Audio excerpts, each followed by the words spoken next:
एक आदिवासी जो भारत का दुश्मन नंबर 1 है, जिसकी गर्दन की इनामी कीमत 1 करोड़ रुपए है, लेकिन आज तक कोई उसके करीब नहीं पहुंच सका। आदिवासी उसे अपना हीरो मानते हैं। वो शख्स जिसने 76 जवानों की जान ली, जिसने 25 सीआरपीएफ के शेरों को मिट्टी में मिला दिया और जिसने 22 जवानों को मारकर भारत सरकार की नींव तक हिला दी। एक ऐसा लड़ाका जिसने फिलीपींस में गुरिल्ला युद्ध की ट्रेनिंग ली है, जिसे जंगल का भूत कहा जाता है।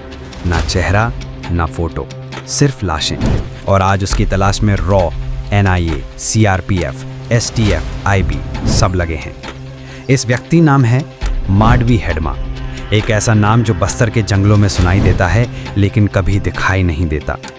जंगल में जब कोई पत्ता हिलता है तो आम आदमी उसे हवा समझता है, लेकिन हेडमा उस हिलते पत्ते से भी जान ले लेता था कि सामने कौन है, दुश्मन, मुखबिर या कोई जवान। छत्तीसगढ़ के सुकमा जिले का एक छोटा सा गांव, नाम है पुरवर्ती।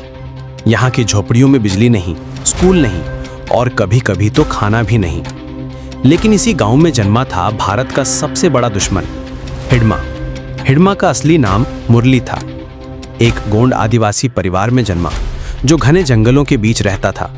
पिता किसान थे और अनपढ़ भी। गरीबी इतनी कि पेट भरने के लिए भी संघर्ष था।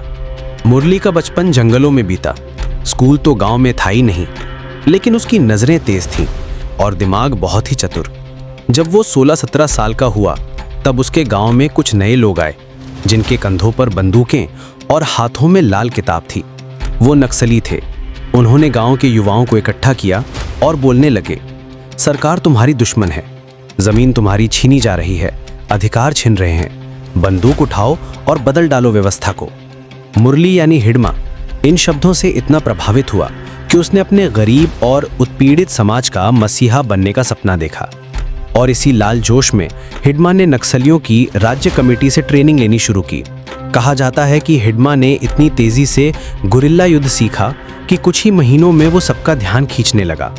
उसने सबसे पहले पीपल्स लिबरेशन गुरिल्ला आर्मी की स्थानीय इकाई को ज्वाइन किया।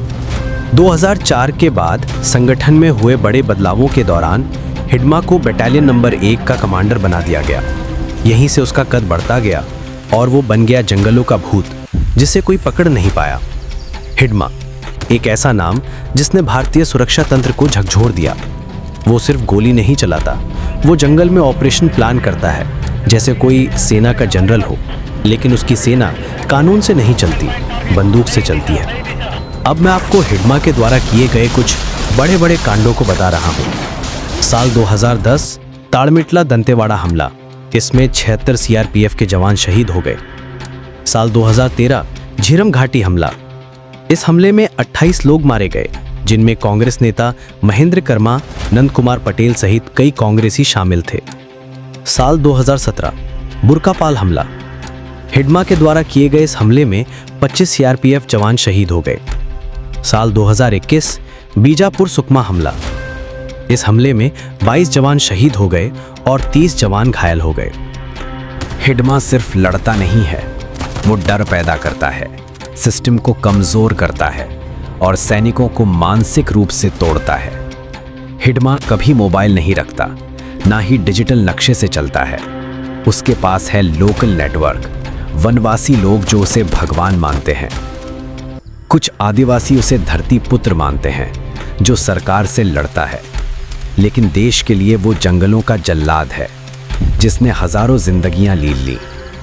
रॉ, आईबी, एनआईए सब उसकी खोज में है, लेकिन वो हर बार बच निकलता है। हिडमा का सबसे बड़ा हथियार है डर। जब तक डर है तब तक हिडमा जिंदा है। अगर आप सोचते हैं कि देश में कानून सिर्फ कोर्ट और संविधान से चलता है, तो आप कभी बस्तर के जंगलों में नहीं गए।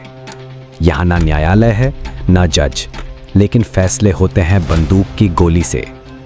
इसे कहते हैं हिडमा की जन अदालत। जन अदालत, जहां आरोपी को न वकील मिलता है न सुनवाई। यहां फैसला करती है उसकी फौज, उसकी बंदूक और उसका डर।